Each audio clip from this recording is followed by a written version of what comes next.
नमस्कार विद्यार्थी मित्रांनो, ॲस्परंट टाइम या यूट्यूब चॅनलवर आपले स्वागत आहे।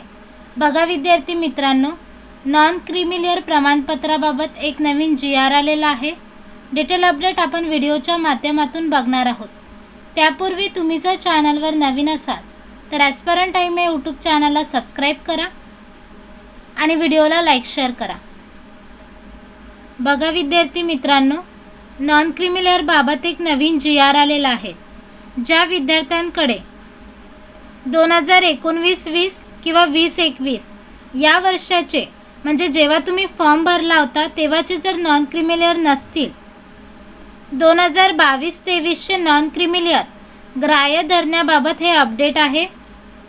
बघा, कोविड-19 कोरोनाच्या पार्श्वभूमीवर विमुक्त जाती, भटक्या जमाती, इतर मागास वर्ग आणि विशेष मागास प्रवर्गातील उन्नत आणि प्रगत व्यक्ती गटात मोडत नसल्याबाबतची पडताळणी करण्यासाठी उमेदवाराचे नॉन क्रीमी लेअर प्रमाणपत्राबाबत शासन परिपत्रक बघा, कोविड-19च्या पार्श्वभूमीवर मार्च 2020 पासून शासकीय कार्यालय बंद होती। त्यामुळे महाराष्ट्र लोकसेवा आयोगाच्या परीक्षांना प्रविष्ट होणाऱ्या उमेदवारांना नॉन क्रीमी लेअर प्रमाणपत्रे मिळविणे शक्य झालेले नाही। या पार्श्वभूमीवर नॉन क्रीमी लेअर प्रमाणपत्राच्या संदर्भामध्ये खालील आदेश पारित करण्यात येत आहे।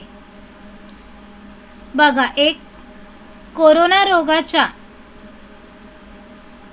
प्रादुर्भावामुळे उमेदवारांनी नॉन क्रीमी लेअर प्रमाणपत्र काढले नसल्याने महाराष्ट्र लोकसेवा आयोगाकडील मुलाखती दरम्यान सन 2019-20, 2021 या वर्षाचे नॉन क्रीमी लेअर प्रमाणपत्राची मागणी न करता सन 2021-22 व सन 2022-23 या वर्षाचे नॉन क्रीमी लेअर प्रमाणपत्र ग्राह्य धरण्यात यावे। बघा विद्यार्थी मित्रांनो, त्यांनी स्पष्ट सांगितलेले आहे, ज्या विद्यार्थ्यांकडे 2019-20चे किंवा 2021चे नॉन क्रीमी लेअर नाही, अशा विद्यार्थ्यांना जर त्यांच्याकडे 2021-22 किंवा 22-23चे जर नॉन क्रीमी लेअर असतील तर ते प्रमाणपत्र त्यांचे ग्राह्य धरण्यात येईल। बघा, दुसरा पॉईंट त्यांनी दिलेला आहे मुलाखतीबाबत, ज्या उमेदवारांना नॉन क्रीमी लेअर प्रमाणपत्राच्या कारणास्तव मुलाखतीच्या प्रक्रियेतून वगळण्यात आले आहेत, अशा उमेदवारांना मुलाखतीची संधी देण्यात यावी। तिसरा मुद्दा बघा, पूर्व परीक्षेच्या आधीचे मागील वर्षाचे उत्पन्न गृहीत धरून नॉन क्रीमी लेअर प्रमाणपत्र जमा करण्याबाबत सध्याचे नियम आहेत। ज्या उमेदवारांनी याप्रमाणे मागील वर्षाचे नॉन क्रीमी लेअर प्रमाणपत्र जमा केले आहेत त्यांच्याबाबत या शासन परिपत्रकामध्ये कोणतेही बदल नाही।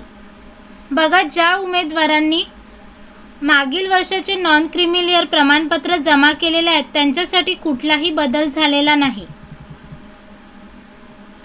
बघा विद्यार्थी मित्रांनो, नॉन क्रीमी लेअर प्रमाणपत्राबाबत हा नवीन GR आलेला आहे।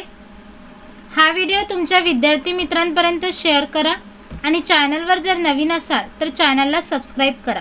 धन्यवाद।